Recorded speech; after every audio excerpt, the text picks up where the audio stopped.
धन्यवाद। बोला एल्को टेल्को, हात वरती करायचे। एल्को टेल्को, राष्ट्रमाता राजमाता अहिल्यादेवी होळकरांचा। आणि यानंतर आपणा सर्वांशी बोलतायत पंढरीच्या पांडुरंगाचा वारकरी, पंढरीच्या पांडुरंगाचा वारकरी, ज्ञानोबा तुकोबारायांचा बहुजनांचा धारकरी आणि येणाऱ्या जत विधानसभेचा बहुजनांचा आपला सर्वांचा लोकनेता मानकरी। एकदा जोरदार टाळ्या झाल्या पाहिजेत आदरणीय गोपीचंदजी पडळकर साहेबांसाठी। हॅलो, बोला एल्को टेल्को, आवाज कमी येतोय, हात वरती करायचे। एल्को टेल्को, अरे एकच छंद, एकच छंद।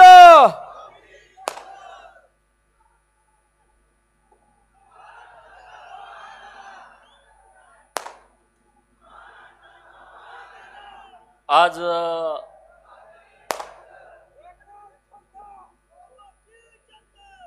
आपल्या देशाच्या निर्मितीमध्ये या देशातल्या लाखो लोकांच्या हाताला काम देणारे,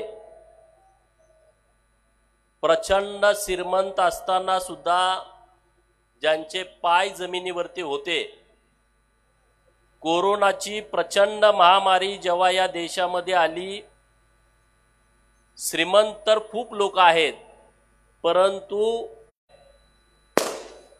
कोरोनाशी सामना करण्यासाठी दिले असे आदरणीय उद्योगपती रतन टाटा साहेब यांचं आज शोककळा पसरली, त्यांना भावपूर्ण श्रद्धांजली अर्पित करतो। आरेवाडीच्या या बिरोबाच्या बनामध्ये जमलेल्या सर्व बहुजनांचं, ओबीसींचं, मायनर ओबीसींचं, भटक्या विमुक्तांचं, गरीब मराठा समाजातील आलेल्या माझ्या तरुण मित्रांचं मी मनापासून सहर्ष स्वागत करतो। तुम्हा सर्वांना मानाचा जय मल्हार करतो।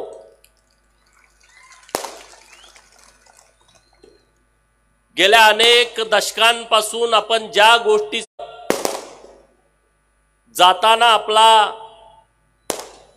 संघर्ष दिसतोय, दसरा मेळावा घेतोय, मी बिरोबा देवस्थान ट्रस्टचे अध्यक्ष, उपाध्यक्ष, सचिव, सर्व सदस्य मस्त यांचं मनापासून आभार व्यक्त करतो की तुम्ही, मी मनापासून धन्यवाद देतो, आभार। म्हणजे या महाराष्ट्रातला कर्नाटक आहे त्याच्याकडे आपण बिरोबाचे सगळे भक्त एका ठिकाणी आलो आहे।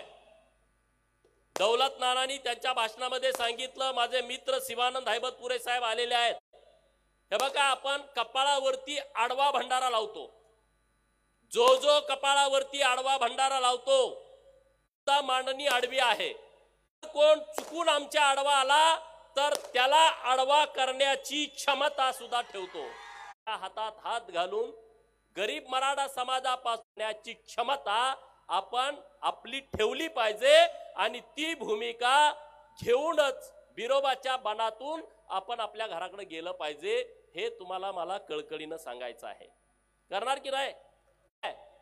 आता राजकीय शहाणपण आपल्या जवळ असलं पाहिजे। आज महाराष्ट्रामध्ये ओबीसी विरुद्ध मराठा समाज असा वाद पेटवलाय। मित्रांनो, यामध्ये मोठ्या प्रमाणात राजकारण होताना दिसतंय। ओबीसीतूनच आरक्षण पाहिजे। राज्य सरकारने सांगितलं की ओबीसीतून आरक्षण देता येत नाही, पण तरी सुद्धा वाद निर्माण व्हावा यासाठी ओबीसीतूनच आरक्षण अशी मागणी महाराष्ट्रामध्ये केली जाते। मला महाराष्ट्रातल्या गरीब मराठा समाजाच्या मुलांना ही बाब निदर्शनास आणून द्यायची आहे की मित्रांनो, ओबीसीतून आरक्षण मिळाल्याच्या नंतर सर्व कल्याण होतंय, असा जो गैरसमज पसरवलाय तो दादांत खोटा आहे। 2023-24ची जी महाराष्ट्र लोकसेवा आयोगामार्फत जी राज्यसेवेची परीक्षा घेतली गेली, ज्यामध्ये उपजिल्हाधिकारी, पोलीस उपअधीक्षक म्हणजे DYSP, तहसीलदार अशा ज्या क्लास 1 पोस्ट आहेत आणि त्याचा निकाल कधी लागला 26/9/2024 ला, म्हणजे मी बोलतोय तुमच्या समोर 10 ऑक्टोबरला आणि हा निकाल लागलाय 26 सप्टेंबरला, म्हणजे 14 दिवसापूर्वी निकाल लागला। आणि निकाल काय आला? या निकालामध्ये पहिल्या 20 मुलांचा विचार केला तर पहिल्या 20 मुलांमध्ये ओपनचं मी सांगतोय, ओबीसीचं, एनटीचं, व्हीजेएनटीचं, SC STचं सांगत नाही, ओपनची मी लिस्ट सांगतोय, मेरिट लिस्ट। त्या ओपनच्या मेरिट लिस्ट मध्ये पहिली 16 मुलं ही ओबीसीची ओपन मधून आलेले आहेत। माझे सगळे मित्र मराठा समाजाचे इथं आहेत, ओपन मधनं ही मुलं आलेले आहेत। आणि महेश घाटुळे नावाचा घारगाव तालुका कळमचा पोरगा, हा धनगर समाजाचा पोरगा ओपनच्या लिस्ट मध्ये पहिला महाराष्ट्रामध्ये आलेला आहे, पहिला आलेला आहे। म्हणजे मराठा समाजाला जे सांगितलं जातंय की ओबीसीतून आरक्षण मिळाल्यानंतर आमचं कल्याण होणार आहे, अरे या ओबीसी घटकातली, एनटी मधली, भटक्या विमुक्तातली पोरं ओपनच्या मेरिट मध्ये 20 पैकी 16 आलेत। त्याची यादी मी तुमच्या समोर मांडतोय, 20 पैकी 16। मग तुम्ही गरीब मराठा समाजाला कशासाठी फसवताय? गरीब मराठा समाजाच्या मुलांना कशासाठी आशा लावताय?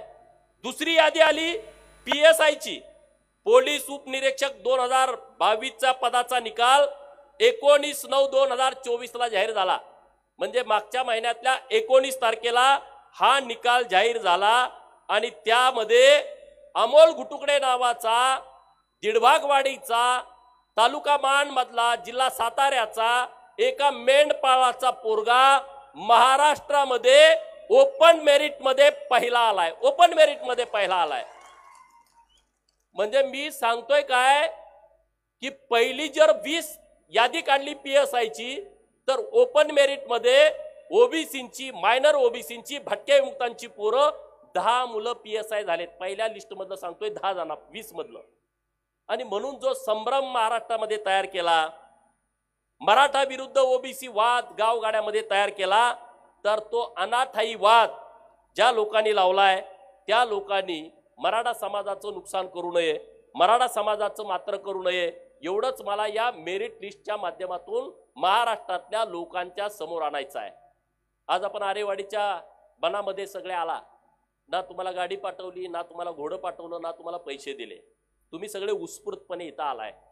यामध्ये माझा स्वार्थ नाही आहे, यामध्ये आपला स्वार्थ हाच आहे की जर तुम्ही संघटित झाला, जर तुम्ही एकत्रित आला तर तुम्हाला या महाराष्ट्रामध्ये नेमकी भूमिका काय घ्यायची याची जाण येईल।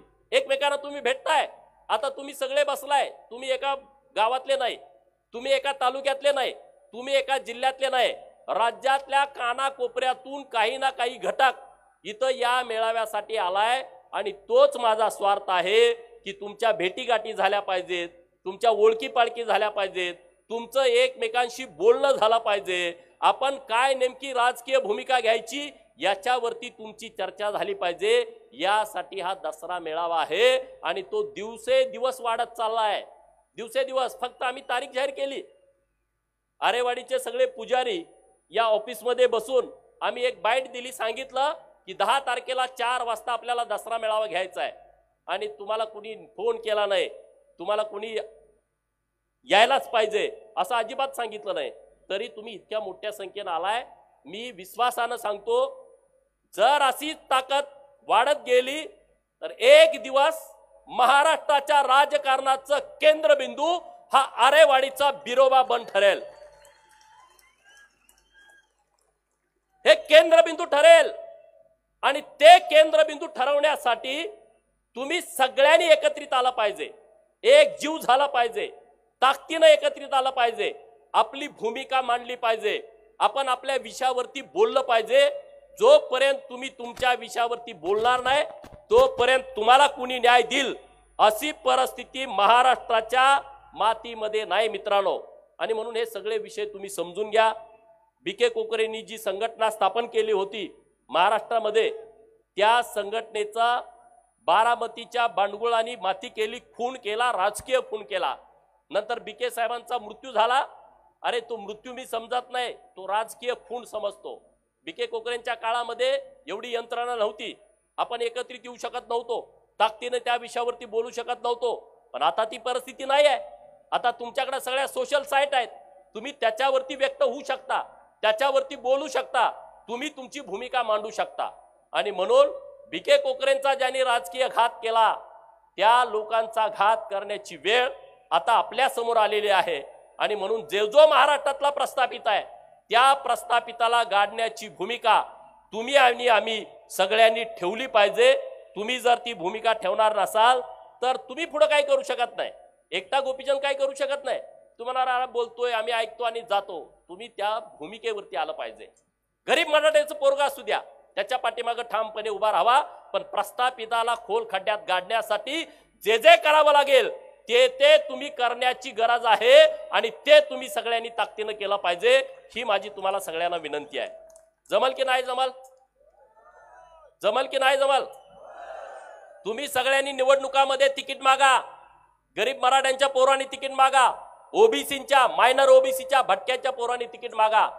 जिथं जिथं तुम्हाला लढायला संधी मिळेल तिथं तिथं तुम्ही लढलं पाहिजे. जो लढतोय त्याच्या पाठीमागे उभा राहायला पाहिजे.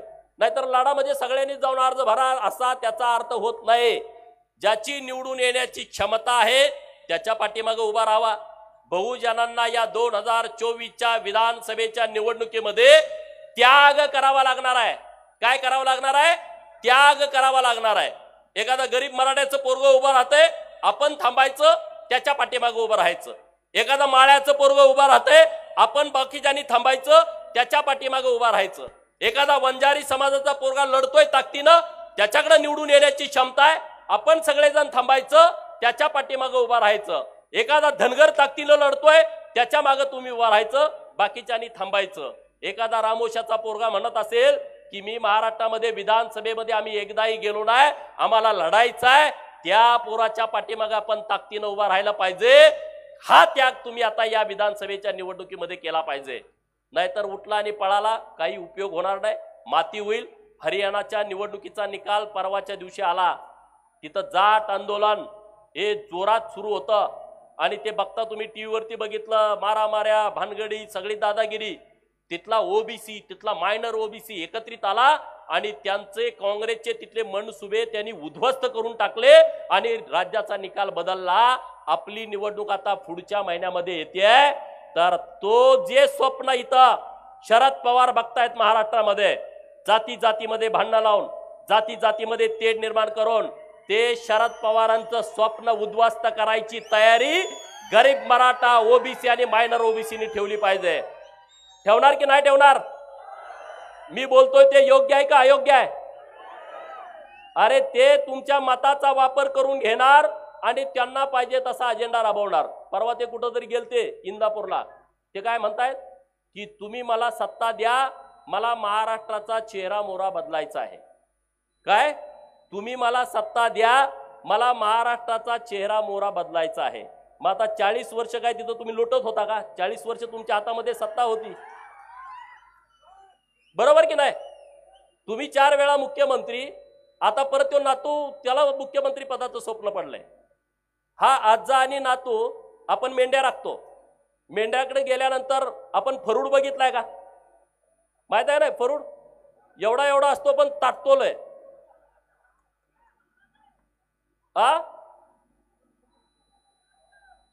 ह्या फरडासारखी यांची तरा झालेली आहे.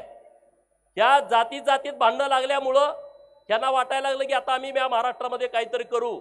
पण ते तुमचं स्वप्न, गावातले सुतार जरी एकत्रित आले, हे नीट ऐका, एका विधानसभा मतदारसंघामध्ये गावात सुताराची 2-4च घरं असतात आणि अख्ख्या मतदारसंघाचा हिशोब केला तर ती 500 घरं निघतात.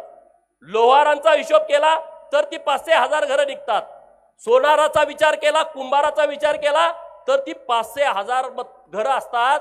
यांना जरी जुळवलं तर महाराष्ट्राचं राजकारण बदलण्याची ताकद सोनार, सुतार, लोहार, कुंभार या छोट्या मायनर 4 जातीमध्ये आहेत.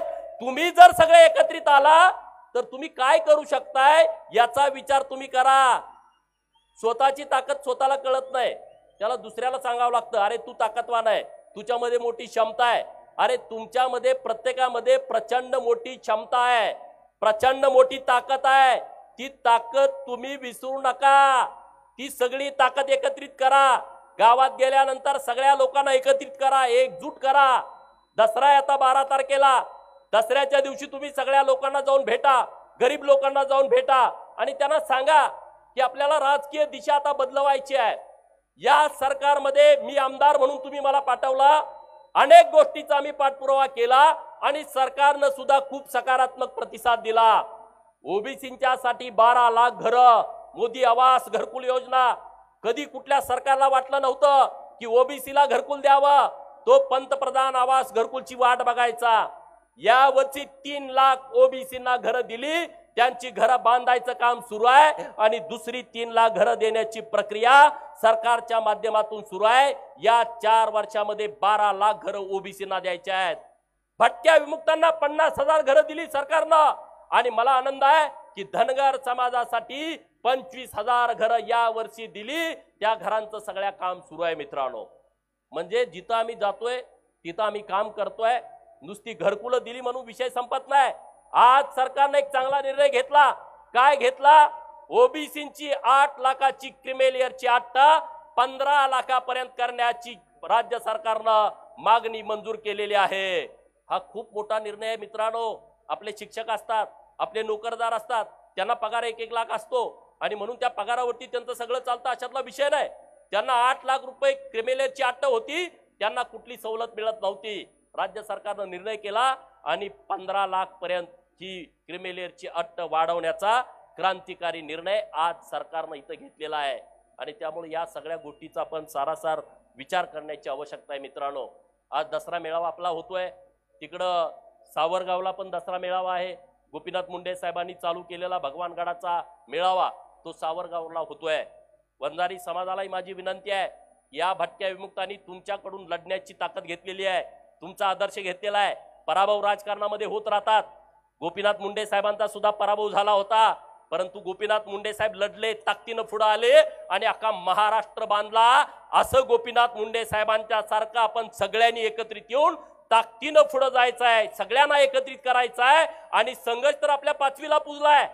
संघर्षाला भीक घालायचं कारण नाही. आपण ताकदीनं एकत्रित होऊन पुढे जाण्याची आवश्यकता आहे. आणि बिरोबाच्या बनामध्ये इतकी शक्ती आहे, इतकी ताकद आहे, इथल्या मातीमध्ये इतकी ताकद आहे. इथली माती जरी कपाळाला लावली तर तुम्ही कुणालाही भिडू शकता, कुणाच्याही विरोधामध्ये संघर्ष करू शकता. इतकी क्षमता या आरेवाडीच्या बिरोबाच्या बनामध्ये आहे. ही माती कपाळाला लावून तुम्ही जावा. ही माती कपाळाला लावून गेल्यानंतर तुम्हाला तुमच्या आयुष्यामध्ये कसलीच अडचण येईल असं मला अजिबात वाटत नाही. कसलीच अडचण येणार नाही. रात्री एक प्रकार घडला. मुंबईतून इकडे येत असताना एक पत्र आलं, शुद्धीपत्रक सरकारनं काढलं आणि शुद्धीपत्रकामध्ये काय होतं? जो धनगर समाज आरक्षणासाठी गेल्या अनेक वर्षापासून लढतोय, धनगर राज्यामध्ये नाही हे सरकारकडून सिद्ध करून घेतलंय, मान्य करून घेतलंय. जे धनगराचे 6 दाखले होते तेही रद्द करून घेतले. आणि काल रात्री एक शुद्धीपत्रक आलं आणि त्या शुद्धीपत्रकामध्ये काय म्हणताय? महसूल आणि वन विभागाचं ते शुद्धीपत्रक होतं आणि त्यामध्ये असं म्हटलंय काय की 36 नंबरला धनगर आहे तिथं धनगड वाचावं. म्हणजे आता धनगड राज्यातलं नाही हे सिद्ध झालं आणि सरकारनं तसं पत्रक शुद्धीपत्रक काढलं.